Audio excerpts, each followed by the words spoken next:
கருத்து சுதந்திரம் என்பது எல்லா படைப்பாளிக்கும் உண்டு. அது மன்னர் மன்னருக்கும் பொருந்தும். ஆனால் மன்னர் மன்னன் என்ற ஒரு படைப்பாளிக்கு அவர் தமிழ் தேசியம் பேசுவதனாலேயே அவருக்கு ஆதரவு கருத்துக்கள் நிறைய வரலையான்னு ஒரு நமக்கு ஐயம் வருது. இடதுசாரிகளுக்கு ஒரு அளவுகள், பெரியாரிஸ்டுகளுக்கு ஒரு அளவுகள், தமிழ் தேசியவாதிகளுக்கு ஒரு அளவுகள், அப்படி இந்த அளவுகள் மாறுதுன்னு நினைக்கிறீங்களா? இல்லை, மாறுதுன்னு நினைக்க தோணுது. 92 வருதுன்னு நினைக்கிறேன். ஆனால் அவங்க 81 நடந்த ஒரு வரலாற்றை சொல்றாங்க. என்னன்னா, சென்செக்ஸ் அப்போ எடுக்கப்பட்டது. என்னுடைய மதம் இந்து மதம் இல்லை, திராவிட மதம் அப்படின்னு புரட்சி தலைவர் எம்ஜிஆர் அவர்கள் பதிவு செய்யப்பட்டதாக இதில் ஒரு தரவு இருக்கு. அவர் தம்முடைய மதத்தை திராவிட மதம் என்று பதிவு செய்வதை ஒரு புரட்சியாக கருதுகிறோம்னு சொல்றாங்க. அவரோடு சேர்ந்து இன்னும் சில திராவிட சிந்தனையாளர்கள் இருக்காங்கல்ல, அவங்களும் அந்த திராவிட மதம் அந்த சென்செக்ஸ்ல குறிப்பிட்டாங்களாம். இப்போ 1981 நூலில் சொல்லப்படுது. தெலுங்கு பேசுபவர்கள், தமிழ் பேசுபவர்கள், கன்னடம் பேசுபவர்கள் மாதிரி ஆரிய மொழி பேசுபவர்கள் எத்தனை பேர், எந்த ஜிஓவின் அடிப்படையில் அந்த எண்ணிக்கை சொன்னாங்க இல்லையா, இந்த ஜிஓவில் திராவிட மொழி பேசும் மக்கள் தொகை எவ்வளவு, ஆரிய மொழி பேசும் மக்கள் தொகை எவ்வளவு, அதோடைய அரசாணையை கொடுங்கன்னு கேட்டா அவங்க என்ன சொல்றாங்கன்னா, கோரப்பட்ட தகவல்கள் இந்த பொது அதிகார அமைப்பின் ஆவணங்களில் இடம்பெறவில்லைன்னா இந்த மொழி பேசுபவர்களுடைய எண்ணிக்கை அங்கே இல்லைன்னு தானே அர்த்தம். ஏன்னா தெலுங்கர் இருக்காங்க, மலையாளி இருக்காங்க, கன்னடர் இருக்காங்க, துளுவர் இருக்காங்க, தமிழர் இருக்காங்க, மற்ற மொழியினர் எல்லாமே நீங்க சொல்றீங்க. பூர்வ தமிழர் அல்லது ஆதி தமிழர் என்று நீங்க குறிப்பிடுங்கன்னு சொல்றதா அவர் சொல்லியிருக்காரு. ஆனா என்ன நம்மளுக்கு சொல்லப்பட்டது, நீங்க சொன்னீங்கல்ல ஆதி திராவிடர்னு. ஆதி திராவிடர்னு யாரு சட்டசபையில் கோரிக்கை வச்சதா சொன்னீங்க? எம்சி ராஜா சொல்லி நாங்க அதனால தான் ஒரு சட்டத்தை 1922 போட்டோன்னு சொன்னாங்கல்ல. ஆனா இது நீ என்ன சொல்றாங்க?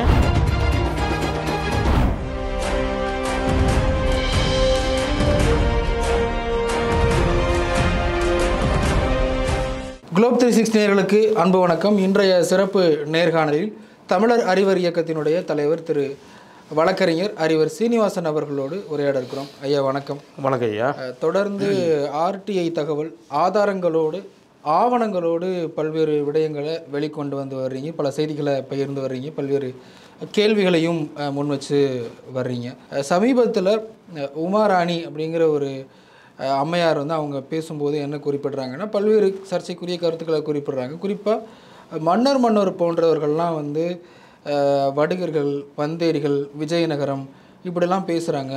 அரசாங்கத்தினுடைய விழாவில் அவங்களுக்கு எப்படி விருது கொடுக்கலாம், தமிழ் தீவிரவாதிகள், இப்படி வார்த்தைகள்லாம் முன் வச்சுருக்கிறாங்க. நீங்கள் அது சம்பந்தமாகவும் ஒரு ஆர்டிஐ வழக்கு ஆவணம் முன்னே எடுத்திருக்கிறீங்க.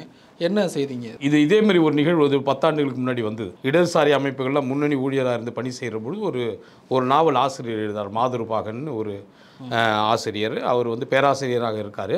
அவர் எழுதுகிற அந்த மாதுருபாகன் என்ற ஒரு நூலை ஒரு ஆய்வு பண்ணி எழுதுறதா சொல்லி வெளியிடுறாங்க.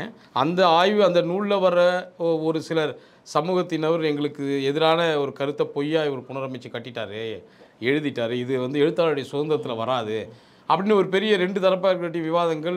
இதெல்லாம் அந்த நூலை தடை செய்யணும்னு இவங்க தடை செய்யக்கூடாதுன்னு நீதிமன்றத்தில் அதுக்கப்புறம் அதெல்லாம் தடை நீக்கிட்டு அதை பண்ணிட்டாங்க. அது பெரிய சர்ச்சையாச்சு. அப்போ அது பெரிய நிகழ்வாச்சு.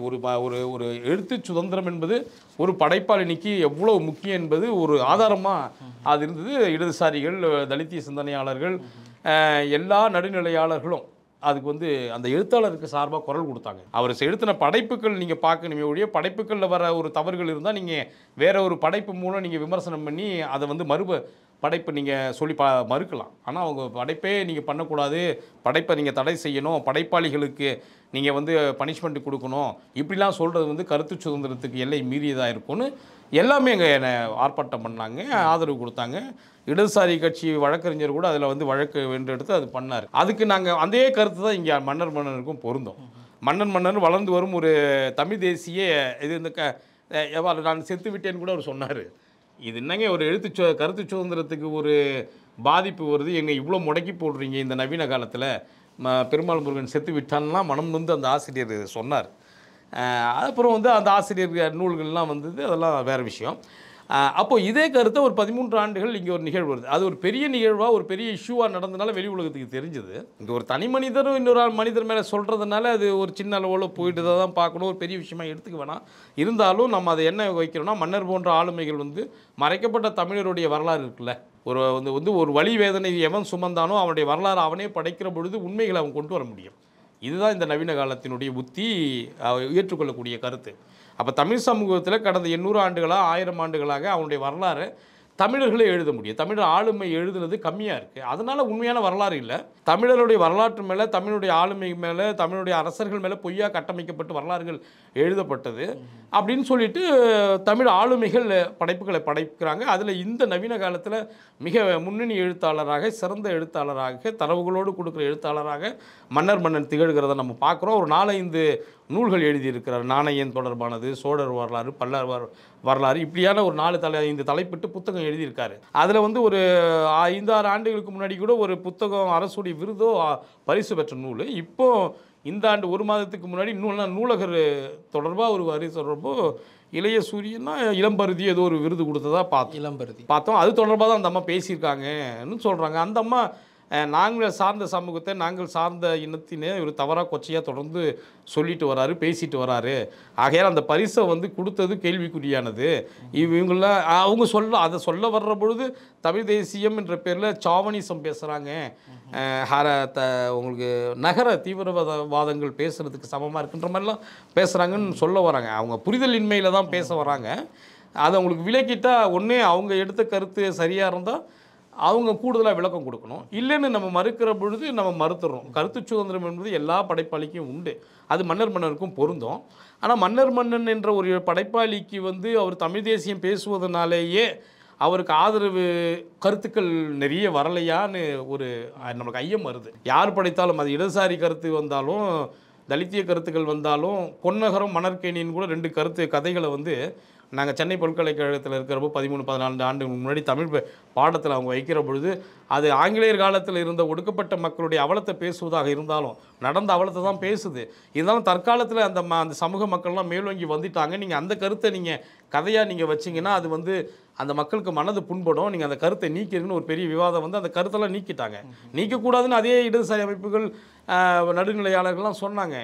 அதெல்லாம் தவறுங்க. நீங்கள் அந்த நாள் நடந்த நிகழ்வை படம் பிடிச்சி காமிக்கிறாங்களே ஒழிய அது இட்டுக்கட்டி சொல்கிறதில்லன்னு சொன்னாங்க. இருந்தாலும் அந்த கதையை நீக்கிட்டு வேற ஒரு கதையை அந்த பாடத்தில் கல்வி திட்டத்தில் வச்சுட்டாங்க. அதே காலத்தில் அந்த மாதிருபாகனும் வருது. நாங்கள் அந்த கருத்து சுதந்திரத்துக்கு சார்பாக தான் நிற்கிறோம். ஆனால் அதே வேளையில் கருத்து சுதந்திரத்தில் சார்பாக நின்னாலும் அடுத்த விமர்சனாவும் அந்த கருத்து சுதந்திரம் என்ன தரவுகளின் அடிப்படையில், வரலாற்று உண்மைகளின் அடிப்படையில் வருதா, கற்பனையில் வருதா, இல்லை ஒரு எழுத்தாளர் வந்து ஒரு சமூகத்தை அடுத்த கட்டத்துக்கு கொண்டு போன இயக்கவியல் பார்வையில் எழுதணும், இருத்தலியல் பார்வையில் எழுதக்கூடாதெல்லாம் நாங்கள் 2 தரப்பில் வச்சோம். இடதுசாரிகளுக்கு ஒரு அளவுகோல், பெரியாரிஸ்டுகளுக்கு ஒரு அளவுகோல், தமிழ் தேசியவாதிகளுக்கு ஒரு அளவுகோல், அப்படி இந்த அளவுகள் மாறுதுன்னு நினைக்கிறீங்களா? இல்லை, மாறுதுன்னு நினைக்க தோணுது இப்போ. ஏன்னா வந்து ஒரு இளம் படைப்பாளருக்கு இந்த மாதிரி ஒரு விருது கொடுக்குற பொழுது ஒரு தரப்பார் பேசுகிறாங்க. அது வந்து தவறுங்க, படைப்பு சுதந்திரத்தினுடைய அது வந்து ஊற்றுக்கண் அப்படி தான் இருக்கும், நீங்கள் மாற்று கருத்து வைங்கன்னு ஒரு கருத்து எழுந்திருக்கணும். எப்படி வந்துடும், இடதுசாரிகள் மத்தியில் எழுந்திருச்சிருக்கணும், தலித்திய சிந்தனையாளர்கள், நடுநிலைய சிந்தனையாளர்கள், திராவிட எல்லாரும் மத்தியிலிருந்தும் அந்த கருத்து வந்திருக்கணும். நம்ம வரல. அதனால் வந்து தமிழ் தேசியம் பேசுகிற தமிழர்களுடைய படைப்புகள் வர்ற பொழுது கருத்து சுதந்திரம் என்பது வேறு வடிவத்தில் சொல்லப்படுமான்னு நம்ம ஆய்வுக்குரியது. ஆனால் இது வந்து ஒரு பெரிய விஷயமா ஆகலை. அது ஒரு தனிநபராக சொன்னதுனால, ஒரு அமைப்பாக திரண்டு அவருக்கு பெரும் எதிர்ப்பு வந்திருந்தால் ஒரு கால் வந்திருக்கலாம். இது தனிநபர்கிட்ட சொன்னதுனால அது ஒன்றும் இல்லாமல் ஒரு தனிநபர் கருத்தாக தான் நம்ம பார்க்க வேண்டியதாக இருக்குது. அது ஒரு பெரிய மேட்டராக எடுத்துக்க வேண்டாம். இருந்தாலும் மாதுருபாகன் இந்த இவர் எழுதுறது மன்னன் என்பது அவருடைய கருத்து சுதந்திரம். அது மாற்றுக்கருத்து இருந்தால் தரவுகளோட இன்னொரு மேல் நூல் எழுதி ஆய்வை பண்ணலாமே ஒழிய அதுக்காக மட்டக்கட்டியாக நம்ம பேசக்கூடாது, பண்ணக்கூடாது, நீங்கள் பரிசை வாங்கணும், அது பண்ணலாம் செல்றது நம்ம வந்து கூடாதுன்னு நம்ம சொல்கிறோம். அதே போல் திராவிட சிந்தனையாளர்களுமே வந்து பதிவுகள் நிறைய எழுதியிருந்தாங்க. மன்னரோட முகநூல் பக்கத்தை போய் பாருங்கள், முழுக்க தமிழ் தேசியம் மட்டும்தான் இருக்கும், இவரை நீங்கள் எப்படி ஆய்வாளர்னு சொல்ல முடியும், அப்படிலாம் அவர் மீது தனிப்பட்ட சாடல்கள்லாம். ஒரு ஆய்வாளர்கள் ஒரு ஆய்வு எல்லையை வச்சுப்பாங்க. நாங்கள் கூட ஒரு ஆர்டிஐ போகிறோன்னா கடந்த 2020 ஜனவரி 1லேருந்து 2024 ஜனவரி 1 வரையான தகவலை கொடுங்கன்னு இந்த எல்லையில் கேட்கணும். நீங்கள் வந்து மொட்டையாக கேட்டிங்கன்னா அவங்க எந்த ஆண்டுலேருந்து தகவலை கொடுப்பாங்க. அப்புறம் ஆய்வாளருக்கும் ஒரு எல்லை இருக்கும். ஒருத்தர் தமிழ் தேசியத்தில் மட்டும் ஆய்வு பண்ணுவார், இன்னொருத்தர் திராவிட தேசியத்தில் ஆய்வு பண்ணுவார், இன்னொருத்தர் இடதுசாரியத்தில் ஆய்வு பண்ணுவார். இப்படி கருத்துக்களம் வந்து ஒவ்வொரு ஆய்வாளர்கள் எடுத்துக்கொண்ட பொருள் தொடர்பாக தான். அவர் மன்னன் எடுத்துக்கிறாருன்னா அவர் தமிழ் தேசியராக இருக்கார், தமிழ் தேசியம் தொடர்பாக தான் அவர் ஆய்வு பண்ணுவார். அப்போ அவர் பதிவுகளில், அவருடைய முகநூலில், அவர் பகிரியில் எல்லாமே தமிழ் தேசியம் தொடர்பாக பதிவுகள் தான் இருக்கும். அது எப்படி வந்து அது தவறாக இருக்க முடியும்? ஏன்னா அவர் தமிழ் தேசியர்ல, தமிழ் தேசியத்துக்காக மீட்டெடுக்கப்படுறாரு. மறைக்கப்பட்டவருடைய வரலாறுகளை, தமிழுடைய வரலாறு எடுக்கிற பொழுது முழுக்க முழுக்க அதே சிந்தனையில் இருக்கிறதுனால இருக்கும். அது தவறு நம்ம எப்படி சொல்ல முடியும்? சொல்ல முடியாது. ஏன்னா இங்கே கம்யூனிஸ்ட் கட்சிகளுடைய வலைதளத்தில் போனால் கம்யூனிஸ்ட் இடதுசாரியம், உழைக்கும் வர்க்கத்தினுடைய திட்டம், உழைக்கும் வர்க்கம் போராட்டம், இதை பற்றி தானே இருக்கும். வேறு என்ன அதிகமாக இருக்கும்? அதனால் அது வச்சு நம்ம வந்து அது ஒரு சாவனிசம்னு சொல்கிறது, அது அந்த கருத்து சுதந்திரத்துக்கு புரிதல் இல்லாமல் பேசுகிறது அர்த்தமாயிரும். அது தவறில்லை. அதே போல் நீங்கள் ஒரு ஊடகத்தில் பேசும்போது குறிப்பிட்டிருந்தீங்க, 81 நடந்த சென்சஸ் மக்கள் தொகை கணக்கெடுப்பில் எம்ஜிஆர் அவர்கள் வந்து தன்னுடைய மதம் என்ன அப்படின்னு கேட்கும்போது அவர் இந்து மதம்னு குறிப்பிடலை, திராவிட மதம்னு குறிப்பிட்டார். ஆமாம், அப்படி ஒரு செய்தி இருக்குது. அது சம்மந்தமாக நீங்கள் ஒரு ஆர்டிஐ தொடுத்ததாக சொல்லியிருந்தீங்க. அது என்ன ஆர்டிஐ? இந்த திராவிடமும் தமிழும் ஒன்றான்னு ஒரு விவாதம் வருது இல்லையா? ரெண்டும் வேற வேற. தமிழ் வந்து திராவிடம் என்பது இங்கே இல்லை, ஆரியமும் கிடையாது. இங்கே மொழியாக இருக்கிறாங்க. மொழி தேசிய இனங்களுடைய கூட்டமைப்பு இருக்குது. அதுதானே ஒழிய அதுக்கு வேணால் புது பெயர்கள் திராவிடம், ஆரியம்னு நீங்கள் வந்து செயற்கையை ஏற்றுக்கலாமே ஒழிய அது இயங்குவியலில் வர பேர் இல்லை. இங்கே திராவிட மொழி பேசுகிறவர்கள் திராவிட இடம், ஆரிய மொழி பேசுகிறவர்கள் ஆரிய நிலம்லாம் கிடையாது அப்படின்னு ஒரு வாதத்தை நம்ம இங்கே வருது. அது வலுவாக தமிழ் தேசியம் வந்து அது முன்னெடுக்குது. மன்னர் ஐயா மணியரசன், சீமான், பாரிசாலன் போன்ற தமிழ் ஆளுமைகள்லாம் அதை தான் முன்னெடுக்கிறாங்க. அப்போ இங்கே திராவிடர்கள் இருக்காங்களா, ஆரியர்கள் இருக்காங்களா, நம்ம சட்ட ரீதியாக நம்ம கேட்கணும் இல்லையா? ஏன்னா வந்து நம்ம வந்து பொத்தாம் பொதுவாக பேசணும், ஆதாரத்தின் அடிப்படையில் தான் பேசணும். அப்போ வந்து 1980 வந்து ஒரு புத்தகத்தில் நான் படித்தேன். பழைய புத்தகம் லைப்ரரியில் நூலகத்தில், என்னுடைய வீட்டு நூலகத்தில் இருந்து எடுக்கிறப்ப படித்தேன். அதில் என்ன சொல்கிறாங்கன்னா, புரட்சி தலைவர் எம்ஜிஆரின் மதம் எதுன்னு சொல்லிட்டு ஒரு புத்தகம் 1981 92 வருதுன்னு நினைக்கிறேன். ஆனால் அவங்க 81 நடந்த ஒரு வரலாற்றை சொல்கிறாங்க. என்னென்னா, சென்செக்ஸ் அப்போ எடுக்கப்பட்டது. அந்த சென்செக்ஸில் வந்து என்னுடைய மதம் வந்து இந்து மதம் இல்லை, திராவிட மதம் அப்படின்னு புரட்சி தலைவர் எம்ஜிஆர் அவர்கள் பதிவு செய்யப்பட்டதாக இதில் ஒரு தரவு இருக்குது. இது வந்து புத்தகத்தில் இருக்கிறதுனால இது ஆதாரபூர்வமாக நம்ம பேச முடியாது, அதனால் வந்து ஆர்டிஐ போடணும்னு சொல்லிட்டு நம்ம ஆர்டிஐ இப்போ போட்டிருக்கோம். அது வந்துட்டு உடனே அது உண்மையாக நிஜமாக அது என்ன தன்மை நம்ம கேட்டுக்கலாம். அதில் என்ன சொல்கிறாங்கன்னா, இந்த புத்தகத்தில் அவர் தம்முடைய மதத்தை திராவிட மதம் என்று பதிவு செய்வதை ஒரு புரட்சியாக கருதுகிறோம்னு சொல்கிறாங்க. அவரோடு சேர்ந்து இன்னும் சில திராவிட சிந்தனையாளர்கள் இருக்காங்கல்ல, அவங்களும் வந்து அந்த திராவிட மதம்னு அந்த சென்செக்ஸில் குறிப்பிட்டாங்களாம். இப்போ 1981 நடந்த சென்செக்ஸ் இருக்கு இல்லையா, அதில் வந்து குறிப்பிட்டதாக இந்த நூலில் சொல்லப்படுது. இந்த நூலை யார் எழுதுனதுன்னா, திராவிட சமய ஆய்வு இயக்கம்னு ஒரு பதிப்பகம் போடுறாங்க.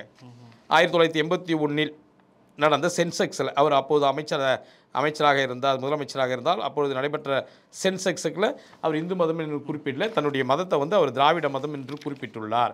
அது அப்படின்னு இதில் வர தகவல்.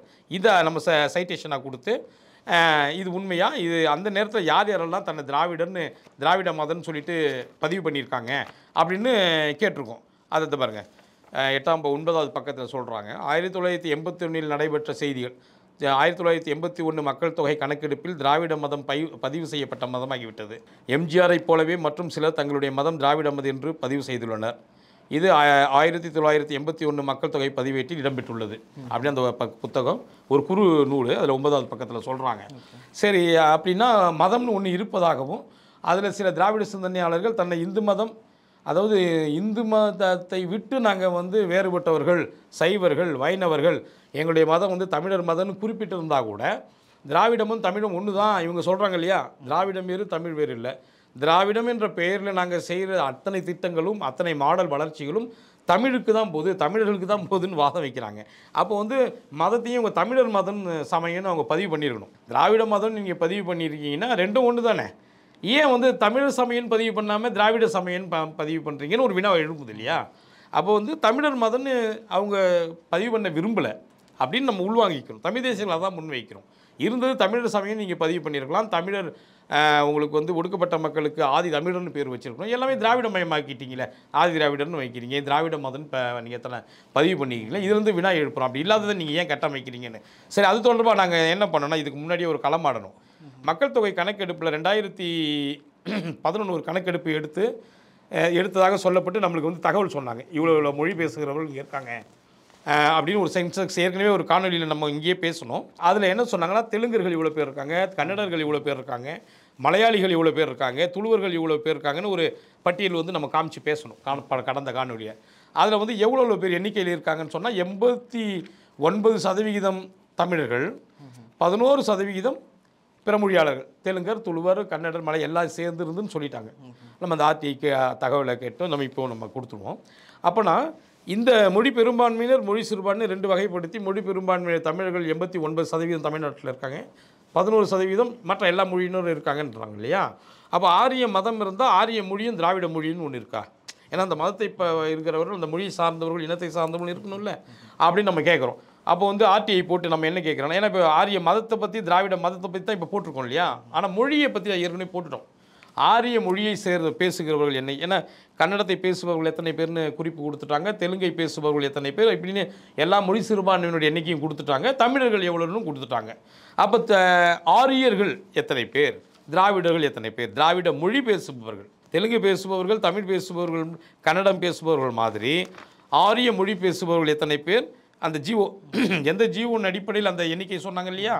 அந்த மொழி சிறுபான்மையின் மொழி பெரும்பான்மை எண்ணிக்கை சொன்னாங்க இல்லையா? அதே இந்த ஜிஓவில் திராவிட மொழி பேசும் மக்கள் தொகை எவ்வளவு, அதோடைய அரசாணையை கொடுங்க. ஆரிய மொழி பேசும் மக்கள் தொகை எவ்வளவு, அதோடைய அரசாணையை கொடுங்கன்னு கேட்டால் அவங்க என்ன சொல்கிறாங்கன்னா, இது வந்து மொழி சிறுபான்மையினரை நாங்கள் கணக்கெடுக்கிறதுக்காக போடப்பட்ட ஒரு கணக்கீடு, அவங்க நலவளத்துக்காக ஒரு இது நாங்கள் தொடங்குகிறோம் நிறுவனம் அப்படின்னு சொல்லிட்டு, இந்த ஆரிய திராவிட மொழி பேசுடைய மக்கள் தொகை எண்ணிக்கை கேட்குறீங்க இல்லையா? அதை கோரப்பட்ட தகவல்கள் இந்த பொது அதிகார அமைப்பில் ஆவணங்களில் இடம்பெறாத நிலையில் இதை தர முடியாதுன்றாங்க. இடம்பெறவில்லைன்னா இந்த மொழி பேசுபவர்களுடைய எண்ணிக்கை அங்கே இல்லைன்னு தானே அர்த்தம். ஏன்னா தெலுங்கர் இருக்காங்க, மலையாளி இருக்காங்க, கன்னடர் இருக்காங்க, துளுவர் இருக்காங்க, தமிழர் இருக்காங்க, மற்ற மொழியினர் எல்லாமே நீங்கள் சொல்கிறீங்க. அப்போ ஆரிய மொழி பேசுகிறவர்கள் இருந்தால் அந்த 3 கணக்கீடு வந்திருக்கணும், எடுத்திருப்பீங்க, பதிவு இருந்திருக்கணும். திராவிட மொழி பேசியிருந்தாலும் கணக்கீடு இருந்திருக்கணும், அந்த எண்ணிக்கை வந்திருக்கணும். அப்போ இந்த ஆவணத்தில் அது தொடர்பான விவரம் இல்லைன்றாங்க. இடம்பெறாத ஆவணங்களை சமஸ்கிருதம் பேசுகிறவங்களோ அல்லது ஹிந்தி பேசுகிறவங்களோ தங்களை ஆரியர்னு சொல்கிறாங்களா இல்லை எப்படி சொல்லிக்கிறாங்க? அதான் அது அவங்க அந்தந்த மாநிலத்தில் அந்தந்த மொழியோடு அவங்க சேர்ந்துக்கிறாங்க. சமஸ்கிருதம் பேசுகிறாங்க இல்லையா, அவங்க தன்னை சமஸ்கிருத மொழின்னு சொல்லிக்கிறத விட கோயில் மொழியாக, பூஜை மொழியாக, அலுவல் மொழியாக அவங்க வச்சுக்கிறாங்க. அவங்க அலுவல் மொழி கோயிலில் பேசுகிறது தனி அலுவல். ஹிட்லர் கூட தன்னை ஒரு தூய ஆரியன்னு கிளைம் பண்ணிப்பார். அப்படி சில செய்திகள்லாம் தன்னை தூய ஆரியன்னு சொல்லிக்கிட்டதுனால தான் யூத இனம் தூய இனமா, ஆரிய இனம் தூய இனமா, ஆரிய இனத்தை இந்த யூத இனங்களை வந்து கோலச்சுது. ஜெர்மானியில் இவங்க தான் வந்து எங்களுடைய அதிகாரத்தெல்லாம் பிடிச்சிட்டாங்க. எல்லா அலுவலகங்களையும் எல்லா நிறுவனங்களையும் இவங்க இருந்துக்கிட்டு மண்ணின் மைந்தர்களான இந்த ஜெர்மானியர்களை இவங்க தன்னை ஆரியர்னு மேட்டிமையா, ஆரிய திராவிடன் கருத்து எல்லாம் வருது இல்லையா? இங்கிலீஷ்காரன் வர்றப்போ தானே வருது. அது இந்த 100 ஆண்டு 150 ஆண்டுகளில் தானே வருது. அந்த இனவியல் கோட்பாடு வருது. இங்கே சொல்லக்கூடிய ஆரியர்களும் ஒன்று தானா? வேறு வேறையாக இருக்கும். ஆனால் அந்த ஒரு ரேஷியல், அதாவது ஆரியம் முழுமையான ஆரியத்திலிருந்து கலந்த ஆரியம், கலப்பாரியம்லாம் கலந்து அந்த இந்தியாவில் வர்ற பொழுது அந்த ஆரியம் வந்து இவங்களை ஒரிஜினல் ஆரியராக ஏற்றுக்கிறது. ஏன்னா நீங்கள் இந்தியாவில் வந்து ஆரியம் கலந்துருச்சு, கலப்பினம் ஆயிடுச்சுன்னு தான் அம்பேத்கர் உட்பட மேல்நாட்டு அறிஞர்கள், ஆய்வாளர்கள் எல்லாமே சொல்கிறாங்க. தூய இங்கே ஆரிய இனம் என்பது இல்லை. ஏன்னா ஆரிய இனம் இங்கே வர்ற பொழுது ஆண்களாக வர்றாங்க, இங்கே உள்ள பூர்வீக தமிழர்களோட அந்த பேருக்கு நீ பின்னாடி திராவிடர்கள்னு பேர் கொடுக்குறாங்க, நாகர்கள்னு பேர் கொடுக்குறாங்க. தமிழை தாய்மொழியாக பேசுகிறவர்களோடு கலந்து அது வெவ்வேறு ஒவ்வொரு பிராந்திய மொழியினராக மாறிட்டாங்க இல்லையா? அப்போ அவங்க முழுமையான தூய்மையான பிராமணர்கள் ஆரியர்கள் இல்லைன்னு அவங்க சொல்கிறாங்க. அவங்களுக்கு அடிபணிந்து வேலை செய்கிற 3ஆம் தர 4ஆம் தர ஆரியர்களை தான் இந்திய ஆரியர்களை அவங்க பிராமணர்களை வச்சுக்கிறாங்களே அப்படி தூய ஆரியரை இன்னும் வைக்கல. யூத இனத்திலிருந்து தான் வருது. அவங்க தான் தன்னை தூய ஆரியர்ன்ற கட்டமைப்பை இன்றைக்கி வச்சுருக்காங்க. அதான் இஸ்ரேல் அந்த மேட்டி மேத்தனத்தில் அந்த வேலை செஞ்சுக்கிட்டு இருக்குது. அப்போது இங்கே நம்ம கேட்குற பொழுது இந்த ஜிஓ எதனா சொல்கிறேன், நாகாயன் பி 4/10/10/022/2024 அதில் சிறுபான்மையினர் நல இயக்குநரின் நேர்முக உதவியாளர் பொது தகவல் அலுவலர் 27/11/24 இதை சொல்கிறார். எப்படின்னா ஆரிய மொழி பேசுகிறவரும் திராவிட மொழி பேசுகிறவர்கள் விவரம் வந்து இந்த பொதுகார அமைப்பில் ஆவணங்கள்லாம் இடம்பெறலைன்றார். அப்போ அந்த மாதிரி எண்ணிக்கையில் இல்லை, இருந்திருந்தால் அவங்க எண்ணிக்கையில் போட்டிருப்பாங்க இல்லையா? இல்லைன்னா ஆயிடுதுங்களா? இப்போ திராவிட மதமும் இல்லை, திராவிட மொழியும் இல்லைன்னா திராவிட மதம் இருக்கான்னு இப்போ கேட்டிருக்கோம். எப்போ இந்த எம்ஜிஆர் வந்து பதிவு பெற்றது ஆவணங்களை காமிச்சு கேட்டிருக்கோம், அது வந்துடும். அதற்கு முன்னாடி அந்த மொழியினர் இருக்காங்களாம், அந்த மொழியினர் இல்லைனாவே அந்த மதத்தினரும் இல்லைன்னு பொருள் ஆகிடும். இருந்தாலும் ஆத்தென்டிகேட்டராக நம்ம பேசுகிறதுக்காக அது வரட்டும்னு காத்திருக்கணும். இதில் சொல்லிட்டாங்க அதிகாரப்பூர்வமாக அந்த மாதிரி அந்த எண்ணிக்கை அதிகார அமைப்பில் இல்லை. அப்போ நீங்கள் ஆரியம் திராவிடம்னு நீங்கள் ஏன் வந்து எங்களை கட்டமைக்கிறீங்க? ஒரு பொய்யான சண்டையை உருவாக்குறீங்க. தொடர்ந்து அது ஒரு கருத்தியல், ஆரியர்களுக்கு எதிரான கருத்தியல் அப்படி முன்வைக்கிறாங்க. ஆமாம், இவங்க என்ன பண்ணுறாங்கன்னா இந்தியாவை வந்து இந்த நிலம் முழுக்க வந்து தமிழனுக்கு தான் சொந்தம், தமிழை தாய்மொழியாக பேசுகிறவர்கள் தான் இருந்தாலும் எல்லா ஆய்வாளர்களும் சொல்லிட்டாங்க. இந்த சமீபத்தில் விட ஓவைசின்னு சொல்லிட்டு ஹைதராபாத்தில் ஒரு இருக்கார்ல, அவரும் நீங்கள் எங்களை போய் வந்தேரிகள் நீங்கள் சொல்கிறீங்க இஸ்லாமியர்களை, யார் நீங்கள் திராவிடர்களான தமிழை தாய்மொழியாக பேசுகிறத தவிர வேறு யாரும் இந்த மண்ணின் குடிகள் அல்ல, நீங்கள் எங்களை பார்த்து சொல்லக்கூடாது அப்படின்னு பண்ணுறாரு. அது பேப்பர் கட்டிங் நான் எடுத்து வச்சுருக்கிறேன். அப்போ இங்கே வந்து ஆரியன் திராவிடம் என்பது ஒரு புதுசாக ஒரு கட்டமைப்பு. இங்கே உள்ள பிராமணர்களுக்கு தாய் பிராமணர்களான அந்த ஆரிய வெள்ளையர்கள் வராங்கல்ல, அந்த வெள்ளையர்கள் யாருன்னா கிறிஸ்துவத்தை ஏற்றுக்கொண்ட ஆரியர்கள், இங்கே இந்து மதம் என்று சொல்லப்படுகிற ஆரியர்கள், இப்படின்னு ஒவ்வொரு ஊருக்கும் அந்தந்த வழிபாட்டை ஏற்றுக்கொண்டு ஆரியன் இருப்பான். ஆனால் வந்து ஆரியன்ற ஒரே இனத்தில் தான் இருப்பான், வழிபாடு வேறு வேறு இருக்கும், அவன் வாழ்கிற நிலப்பரப்பு வேறையாக இருக்குமே ஒழிய அவன் அதிலெல்லாம் வேறு வேறாக காமிச்சிக்கிட்டு தன்னுடைய ஆரிய இனம் ரேஸ்னால் ஒன்றா சேர்ந்துப்பான். அப்போ இங்கே வர்ற இங்கிலீஷ்காரன் கிறிஸ்தவ மதத்தை ஏற்றுக்கொண்ட ஐரோப்பிய கிறிஸ்துவர்கள் ஆரிய கிறிஸ்துவர்கள் தான் இங்கே உள்ள மதத்தை 2 கூறாக பிரிக்கிறான். இந்து மதம் புது பேரை கொடுக்குறான், திராவிட மொழி குடும்பம்னு கொடுக்குறான். அதுக்கு முன்னாடி அப்படி கிடையாது. 150,880 கால்டுவெல்லுக்கு முன்னாடி ஆரிய மொழி திராவிட மொழி குடும்பம்னு இல்லையே. எங்கே எழுத காமிங்க. அதுக்கு பிறகு எழுதப்பட்ட இலக்கியங்கள், அதுக்கு எழுதப்பட்ட புத்தகங்கள், வரலாறுகளில் தான் சொல்கிறான்.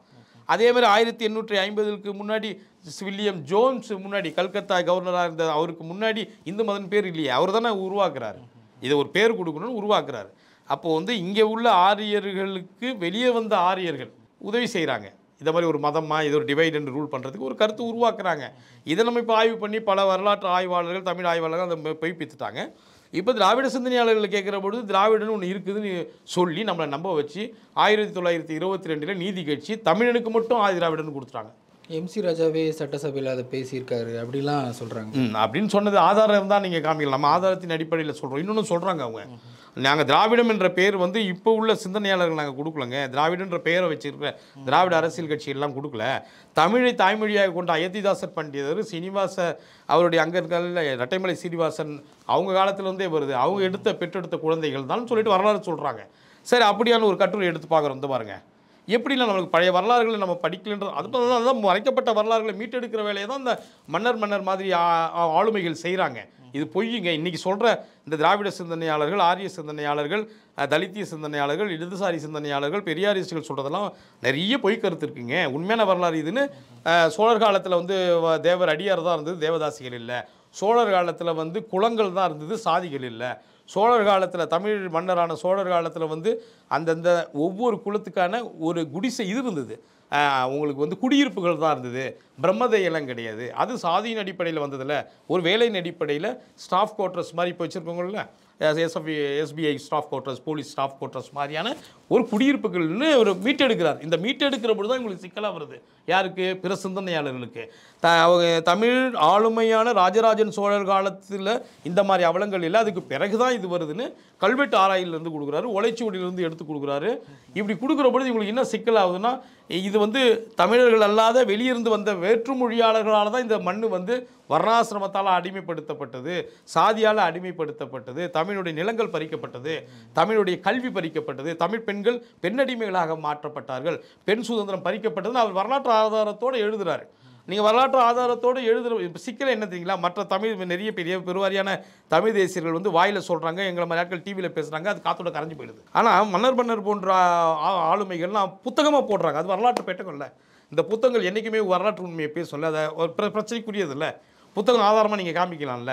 அந்த புத்தகமாக போட்டு அவர் அந்த ஆய்வை ஆவணப்படுத்துறதுனால தான் அவர் மாதிரி ஆளுமைகள் மேலே மிகப்பெரிய காழ்ப்புணர்ச்சி வர்றது தான் நாங்கள் எங்கள் மாதிரி ஆய்வாளர்கள் நினைக்கிறோம்.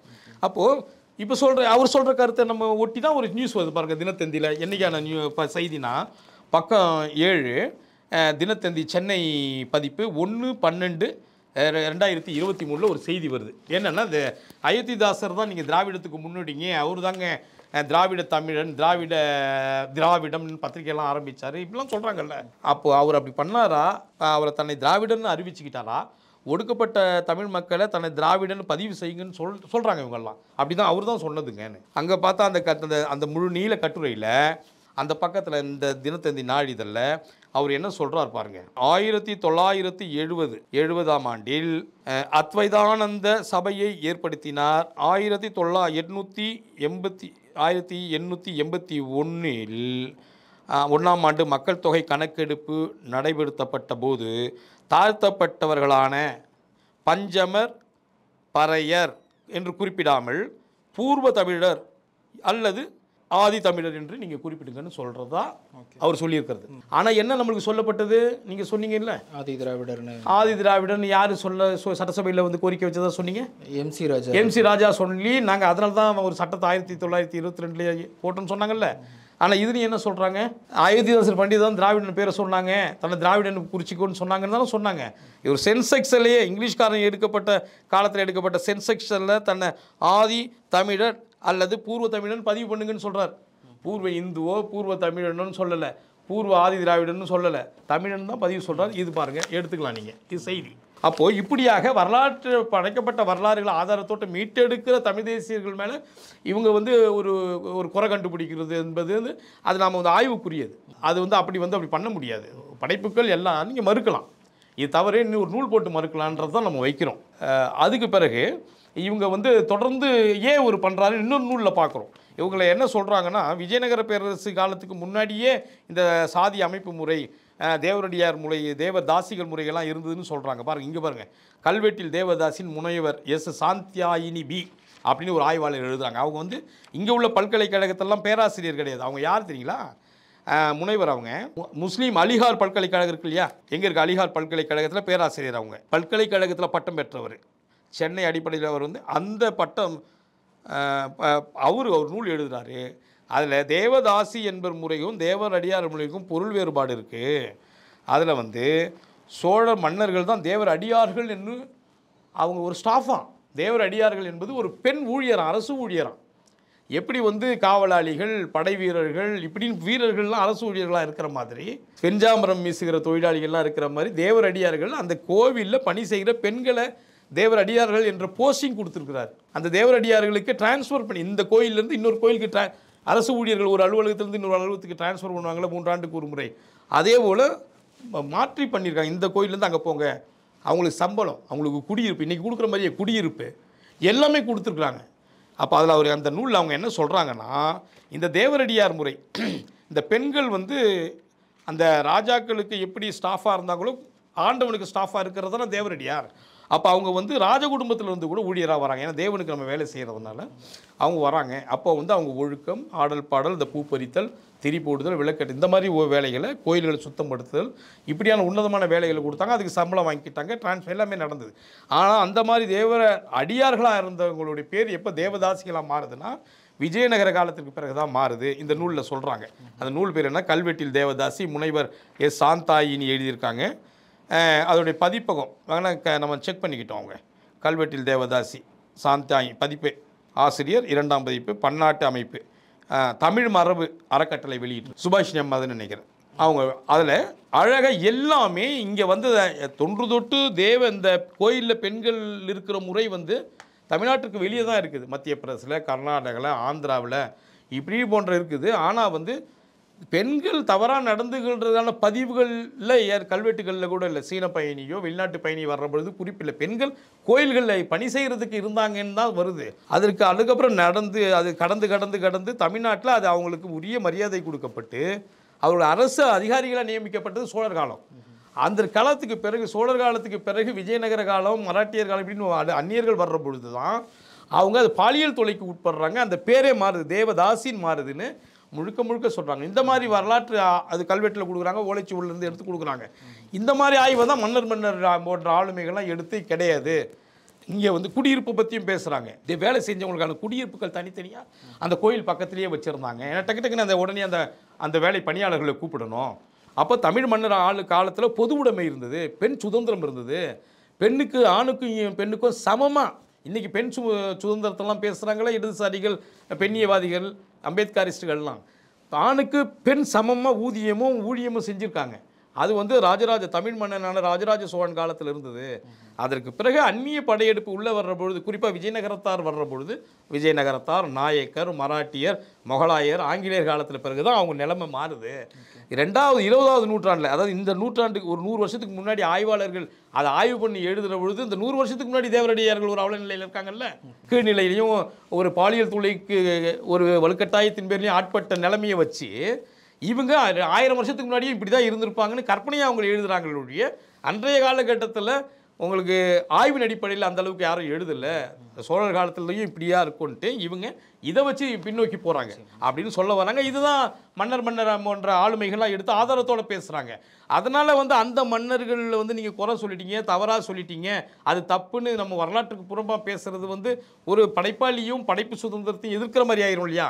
அது யார் தவறு செஞ்சாலும் தவறு தானே. அதனால் அந்த படைப்பு சுதந்திரத்துக்கு மாற்றா நீங்கள் வந்து ஒரு படைப்பை வைக்கலாம் ஆதாரத்தோடைய ஒழிய அவர் மேலே குறை சொல்லுவதோ அந்த பரிசை பின்னாடி வாங்கணும் அப்படின்னு சொல்கிறதோ அது வந்து அது இயக்கவியல் இருக்க புறம்பானது தான். ஆதாரங்களோடு பல்வேறு பார்வைகளையும் கேள்விகளையும் முன் வச்சிருக்கிறீங்க. நிகழ்ச்சியில் பங்கெடுத்தமைக்கு மிக்க நன்றி. நன்றி.